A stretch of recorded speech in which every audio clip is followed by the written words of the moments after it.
Beyond Here Lies Nothin by Matthew Wardell. While Chance watched the skybox roll on in an aimless and deceptively infinite pattern, the girl materialized and fell through the air. Her landing was soft, on a bed of flowers, and she stirred awake showing no repercussions fitting a 70-foot drop. Something had brought Chance running to her side, even as she was falling. Loneliness? Boredom? He'd never actually seen anyone materialize, and thought maybe this girl could bestow on him the knowledge of the previous world that was gradually blurring from Chance's thoughts. Upon waking, the girl said, "Oh no, did I pass out?" "What?" The girl had lost all semblance of an angel, and now her face was scrunched in on itself, probing for pain within, like someone waking with a hangover. "And where am I?" "West. It's by the coast. This is Dawn Square. That's what they call it. And you're sitting on, oh, what was it? Trilliums. They're famous in Ontario, I think." "Are we in Canada?" She side-eyed Chance and stole a look at the snowy, three-petaled blossoms she was crushing. Any sense of disorientation was overridden by an animal guilt, and she jumped up with such a yelp, only to watch the blossoms expand and rise back into their natural style. "What?" The girl made to straighten a shirt or something no longer there, instead replaced by the one-piece, hospital white gown so many here wore. "What?" "Hold on, this isn't Canada," Chance said. "You probably have every WH question in the world, but I can try to answer." Dawn Square, though not the bustling hub of the inner urban, nor the photo-perfect splendor of the beach nearby, still had a beautiful, if too pristine, quality. Like the girl's stainless dress, every tile in Dawn Square was squeaky clean, down to the grout. Too clean. Instincts may tell you not to spoil it with your presence, or track whatever you have on your shoes across it. Even the patches of flower beds were lost among that clean kitchen smell. All in all, Dawn Square was empty. Nothing to do here but escape voices. But now the few other escapees were taking notice of the girl's panic, if only passively. An old couple pointed with their free hands. "Where's my jacket? My jean jacket?" she asked. "And are you from London?" "London?" Chance said. Had he answered her previous questions? "You said H, right?" "We say H in Melbourne too, you know." "Australia, Australia." The girl licked her thumb, jerked it into the air, and pivoted in a new direction with a self-assured internal compass. Chance thought the girl could only be American, as she headed west, likely unknowingly. Her hair was done up, short and hemmed in the back, the bangs straight across and the sides drooping from her shoulders. Besides that, the two looked close enough in age. Maybe 20-somethings cut their own hair nowadays, Chance thought. If his body would have let him, Chance might look not too old to be the girl's big brother. "There are no police here," Chance called after her, but the girl had already speed-walked out of earshot, or else was ignoring him. "And I sound like a stalker," he muttered. None of the passing people took notice of the girl's white dress like a hospital gown. Rather, she noticed that men and women alike were wandering around in the same get-up, so the pavilion seemed a bit like a psychiatric ward of patients out and about, peppered with the odd visitor in civilian clothes. What did draw attention was the speed and purpose with which the girl strode, and Chance chasing after her. Now, there are two young lovers with places to be, the patients must have thought, envious. Chance found her at Sunset Beach, tromping through the glittery yellow sand. She was interrupting sunbathers, baked into peacefulness or apathy, with the same questions she'd asked him. Each time, she was shaken away by faces of sunbathers with not a speck of sunburn and not a hint of a tan. The girl continued her search, eventually settling on simply shading her eyes and looking out past the sea for hints of geography, maybe a glimpse of New Zealand off in the distance. Or, what was it, Indonesia? Nothing found, she slumped into the sand. Chance approached. "I'm sorry," he said. Red-rimmed eyes glared at him. "But surely you have some idea about in here?" Chance asked. She sighed a shaky breath, nodding. "And, how you wind up in here?" She nodded. I'm trying to remember. They were interrupted by a collective cry coming from the beach down the way. A crowd was gathering along the edge of the water, their canvas shoes sunk into the wet sand. Buzzing emotions suddenly elicited from their zombified state. Between their half ring, from up out of the surf, rose a perfectly coiffed hairstyle, slicked dark up and over itself. Its owner followed, perfectly chiseled cheekbones, a jaw set like stone. Godlike, slightly resembling Poseidon, a man stepped out of the sea, his white tuxedo unharmed and unwrinkled by the water. His entourage followed after him coming out of the water, all dressed similarly in formal wear. If the girl's eyes weren't already bulging out of her skull, they were when she blurted, "Mac Delaney!" "No kidding," Chance said. "Mac Delaney? The movie star?" "I'll take your word for it." "But why does he look so young?" The girl was propped on her hands and knees, and not a grain of sand stuck to her dress. "Money will do that to you.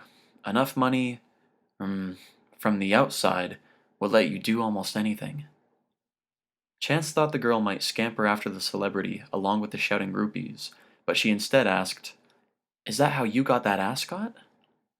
Chance too wore a plain gown and white shoes, though he was marked by the distinct green scarf tied about his neck. The scarf was a lime green, unlike most shades you typically find in the meticulously designed trees in here. "Oh, this? Yeah, it's a scarf from the outside. Homemade." The girl looked at Chance's dark, skinny legs. "You couldn't write for pants?" "They're so pricey," he defended, then added, "and I'm told my legs are among my best features." The girl didn't laugh, but she tilted her head at him in a vaguely attached way. She was a little cat-like, going off what qualities of cats he remembered.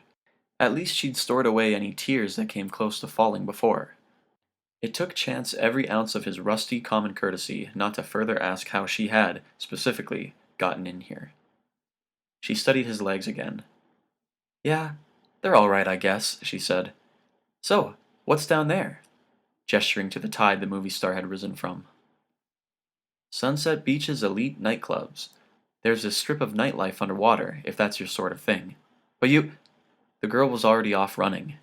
She dashed without a hint of self-consciousness, even hurtling over a massive sunbather settled on the sand like a beached whale.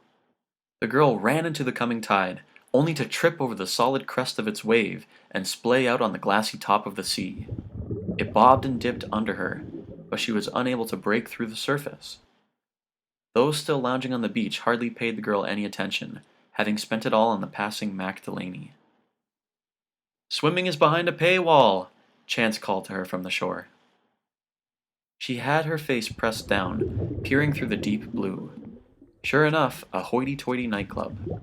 Pulses of muted music reached up and tickled her stomach.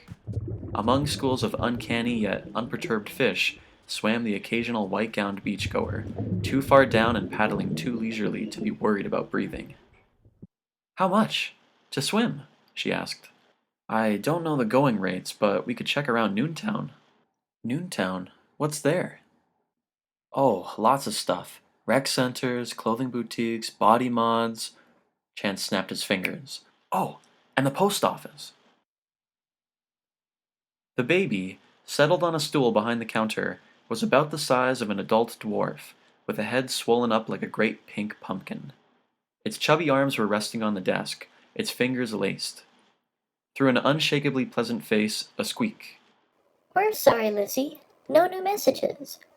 The old woman turned away from the counter. Though walking upright, her face was weighed down by a dejection that drew no sympathy from the baby behind the counter, nor the pallet-swapped babies fluttering around the post office by means of tiny wings which hardly stretched off their pudgy backs. The feathery flapping noises made by the wings were the only sound inside the post office. Duties of the little cupids were made apparent by the glittering vests they wore, like they were attendants at a Vegas Strip casino.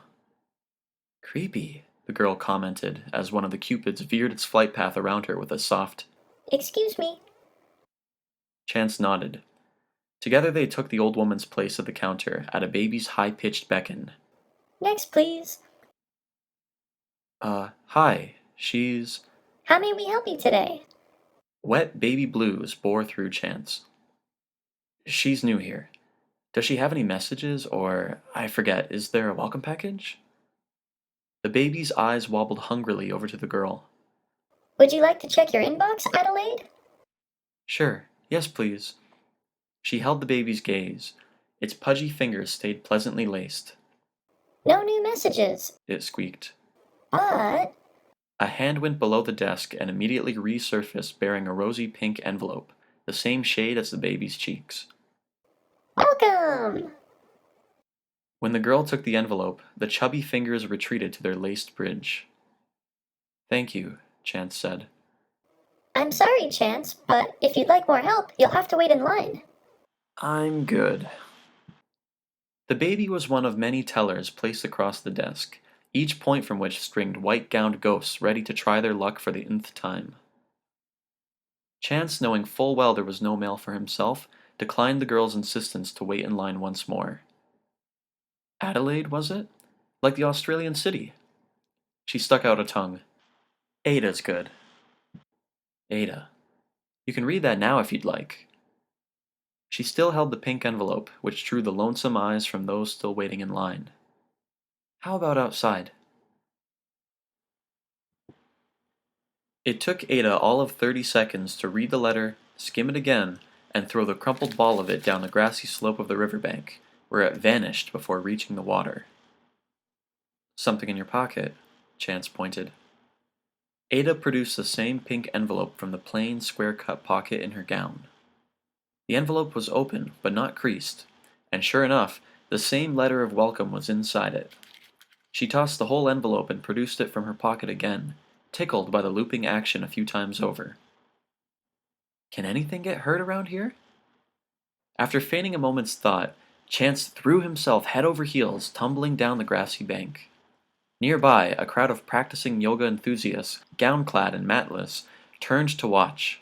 A few even laughed. Nope, Chance called back up once he rolled to a stop. Ada came tumbling alongside him, instinctively crying out in pain that wasn't there. She ended up slumped forward, elbow contorted in a strange direction, giggling. When she righted herself, the elbow's bend was unaffected. And if I'm shot or stabbed, what then? I'm like a superhero. Ghost girl. The amazing rubber girl, maybe.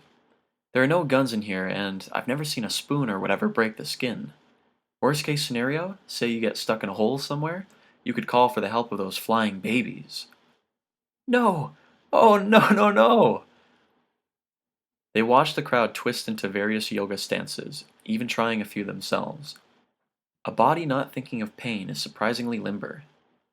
It wasn't clear if there was a leader of the session, or how the poses were even decided. Maybe the enthusiasts were following some deeply ingrained flow of motions, committed to muscle memory. You mentioned a spoon before. Are you hungry? Chance was genuinely curious. Not really. I just feel a little empty. Well, not empty. Cold. Food can get expensive in here. Seems like everything is behind a paywall, so the little details that aren't necessary, like food, can run up a heavy price. Messages from the outside especially. Chance had to bite his tongue before he apologized for the state of life the girl had found herself in. How long? Since I've been here? Since your last letter. Ada's fingers had snuck back into her pocket, brushing something Chance couldn't see. Sorry, forget it, she said. So if you can't eat and you can't get hurt, what do people do for fun around here? Can't be all yoga and sunbathing. Eating and getting hurt. Is that all you do in America? Well, there are sports you can play without having to pay. Chance thought of the fields in Twilight Park. The communal soccer balls, scarce as they were, the focus of overcrowded soccer matches, horde on horde chasing the ball around the free-to-play fields, while future players waited on the sidelines, held back only by a bendable code of honor by which they promised not to run into the fray until one team had thinned out enough. Waiting for someone to get bored of running about. Waiting for an unkept score to hit some magic number. Waiting for a familiar face to fall out of the sky so you could share nothing with them. Chance, you're doing that deer-eyed thing again. Oh, is that a thing? Chance took his hand away from his scarf. Nobody ever told you, huh? Ada rose from the grassy slope and brushed away non-existent green stains from her gown's backside. I guess we could just talk to people. Ada watched the yoga crowd now in a collective warrior pose, in touch with their yang. Try sleeping. God, I used to love sleep. Chance reclined back on the grass and squeezed his eyelids into each other. If you just lay there in meditation, you can almost feel sleepy. Go on, try it. No, really. There can't be that many people in here. You must see everyone over and over again. Shopping districts are pretty crowded. Same for, those celebrity chasers. I can't be the only person you hang out with then. She had her fists on her hips and her leg perched up to keep balance on the hill. Ada, posed like this, reminded Chance of a rum he would drink on the outside. The taste he long forgot, but he remembered the swimming feeling he would almost immediately get in his head. He said, "You're pretty much the only one." Well, are you waiting for somebody? We both know how pricey it is to get in here in the first place, so surely you didn't come alone. Ada's expression saddened, like she'd said too much and wished she could rewind their conversation. I mean, I bet a lot of people care for you. Chance looked at the river, unbreakable, moving outwards to Sunset Beach and mingling into the sea.